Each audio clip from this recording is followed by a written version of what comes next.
Hello and welcome to today's video. Today we are going to be installing the new Wolfbox G900 Tri Pro. So this thing is insane.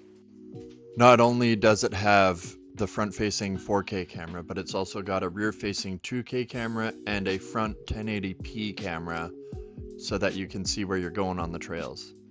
I also opted for the hardwire kit, so it'll be a little bit of an install, but definitely worth it.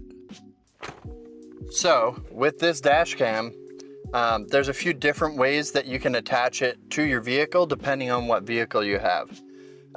If you have the type that attach to the windshield, they have a different mounting system for that. It comes with the regular hooks, which use a rubber style attachment. And it's pretty straightforward. You just hook it on, throw it on your rearview mirror. So this was my original just wider mirror extender thingy, so I can get rid of that thing and figure out this shiny new Wolfbox. So I think I only need the smaller rubbers to get this thing hooked up.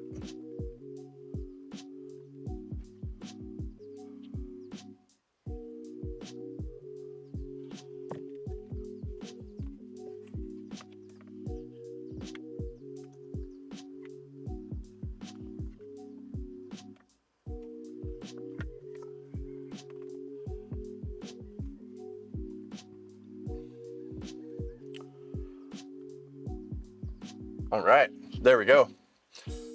If you wanted to take the very, very easy way out, you could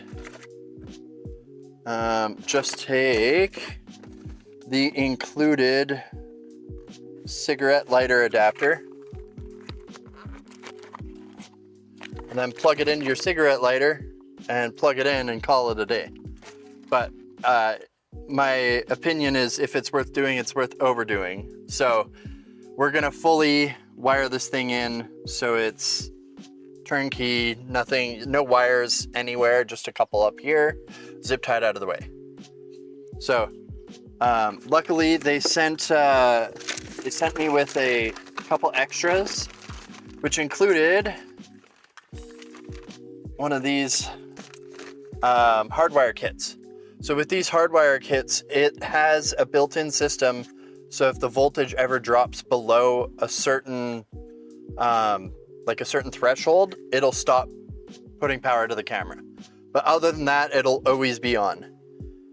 So this one is, low voltage protection parameters when it sees 11.8 volts. So you'll still have enough to start your car. So luckily with this kit, they sent every kind of fuse adapter or fuse tap adapter that you could use, which is awesome. It'll save me a bit of hassle trying to wire in my own fuse for it. And it looks like everything, it's gonna be a really, really easy install. So I'm gonna have to track down my fuse box, find switched power and constant power. And then I can put a fuse tap into both switched and constant.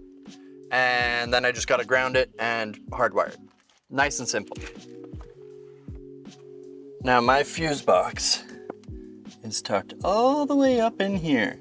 So I'm just gonna handle that off camera and show you guys when it's done.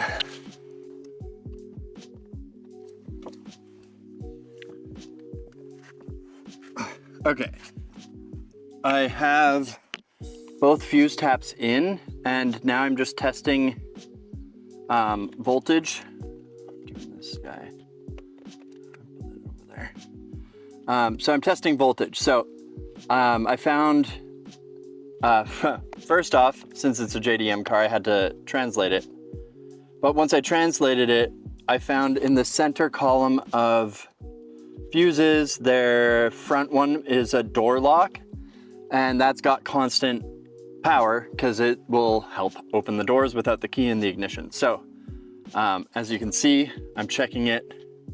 It's got 12 volts. no, technically 12.6 volts.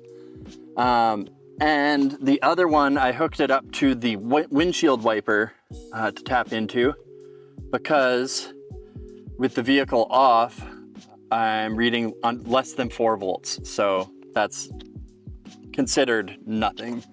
And then if we turn the key,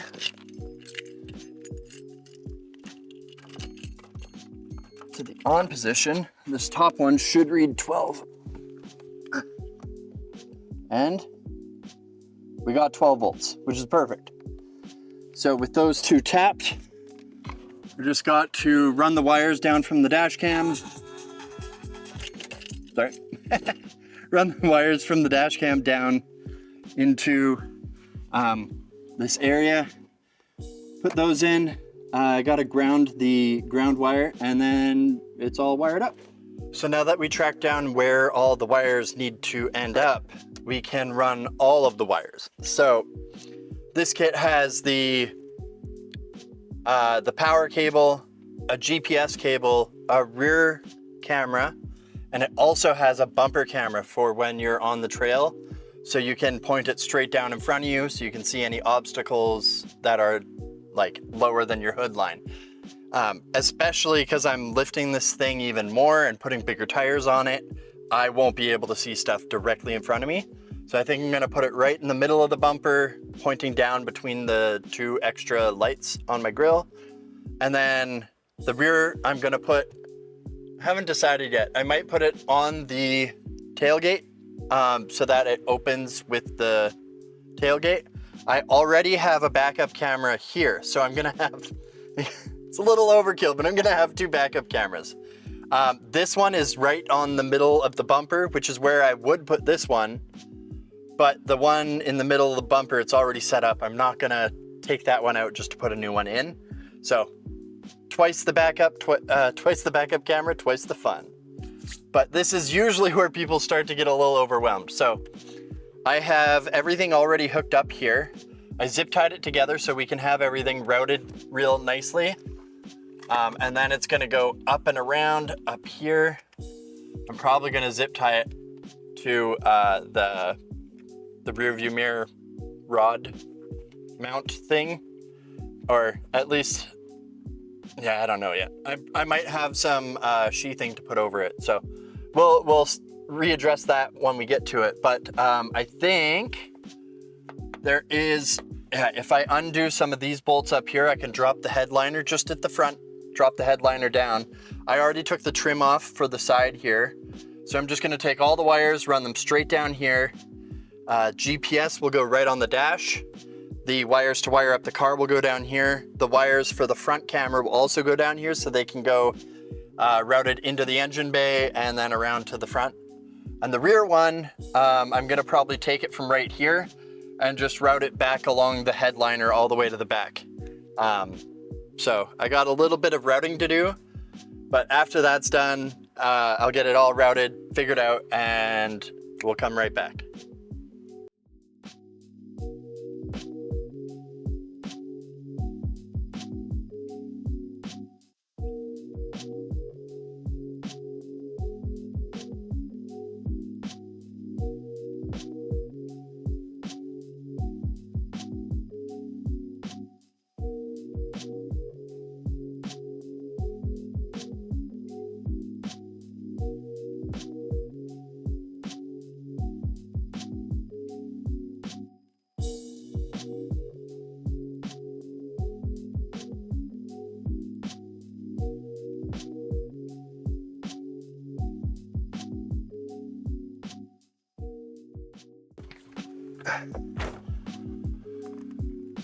So as you can tell from the video, it's starting to get real dark. So I think I'm gonna button this up for tonight and come back in the morning. I got everything installed. I don't have keys in it and it's getting a bit too much voltage. So the accessory is telling it that it's on. So I'm gonna have to find a different spot to put that tab. But so far, I mean, I got all the different camera angles here, the reverse, the the front-facing bumper camera, and then the front-facing 4K dash cam. So it's pretty cool so far. But yeah, we'll get back in the morning and we'll button everything up before it gets too hot. 'Cause it has been hot. So yeah, we'll see you in the morning. Okay guys, welcome to tomorrow. So last night I read some of the instructions, got a better understanding of how the wiring and everything works. It's pretty self-explanatory when it's hooked up through a hardwire kit. When it sees the accessory turn off, it goes into like a standby mode or parking mode, where it will record 1 frame a second instead of 30 frames a second. So yeah, it's all good. The car is completely off now and it's just in its like standby mode. So that is good. The next steps are gonna be finishing the wiring. I gotta decide where I'm putting the camera in the back, and then where I'm putting the camera in the front, and then put both of those cameras in their places. But after that, that's pretty much it. So it's a relatively easy install, maybe 2 hours for someone who kind of knows what they're doing. 3 or 4 hours if you don't know what you're doing. All right, let's go. So I know it still looks rough back here. I have my emergency tools in here, and I have all this garbage on top of it, so nobody looks in the back of my window and says, hey, I want to break into that car. Eventually the plan is to get build a structure and have it bolted down, have some containers that slide in and out.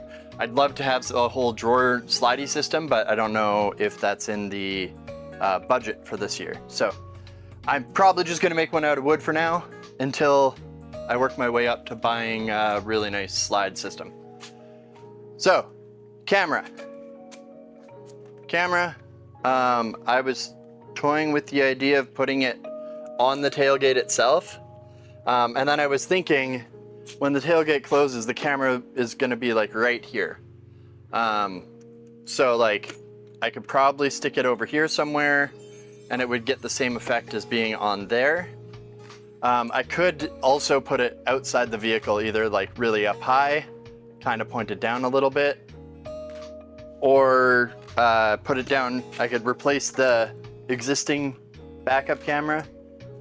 So I gotta make a decision on that one, but regardless, it's all pretty much the same for install. So this wire gets hooked up to your reverse lights. You don't cut the reverse wire, you just kind of put this with that wire. That's it. And then as soon as you go into reverse, the rear view mirror will turn into a backup camera, which is great. So let me come to a decision and install this bad boy.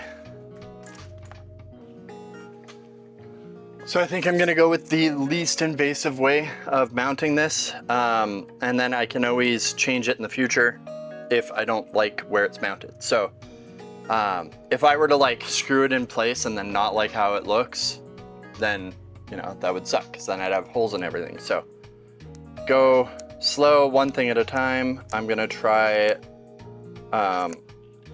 just right up here.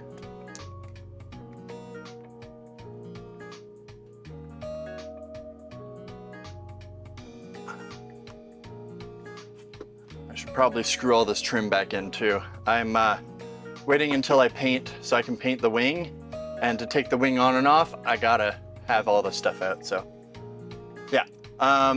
yeah, we're gonna put it right here. I'm gonna tighten up those screws, get the good angle, and test it out.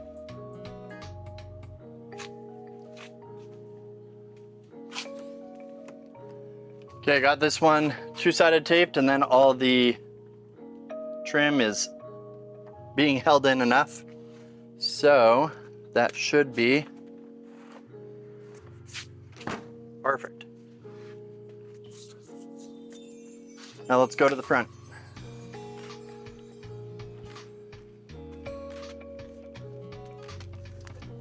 As you can see, it's already very, very sunny and like 26 degrees. So we'll make short work of this. It comes with the license plate bracket for the camera, or for one of the cameras. So I'm just gonna tuck it back here, and then I'm gonna mount this camera right in the middle, so I can point it down if I'm at the trails, or I can have it pointed up if I'm not at the trails, not out on the trail. So I really like the whole idea of this camera. So yeah, let's take this off.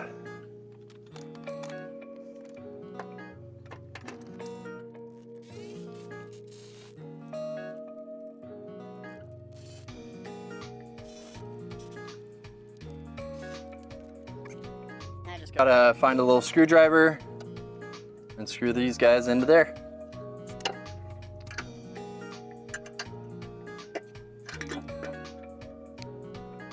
Ta-da! I found the correct bracket in the kit. Luckily, this kit comes with like 12 different brass brackets, so it's pretty easy to get everything to work.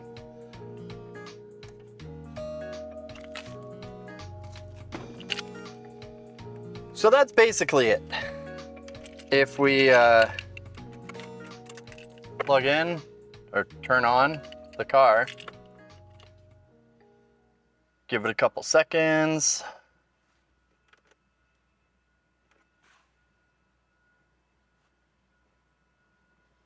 There we go. So yeah, front camera, reverse camera, bumper camera are all working great. Don't know if you'll be able to catch it on video. There's a lot of glare and whatnot. It's very not the greatest recording environment.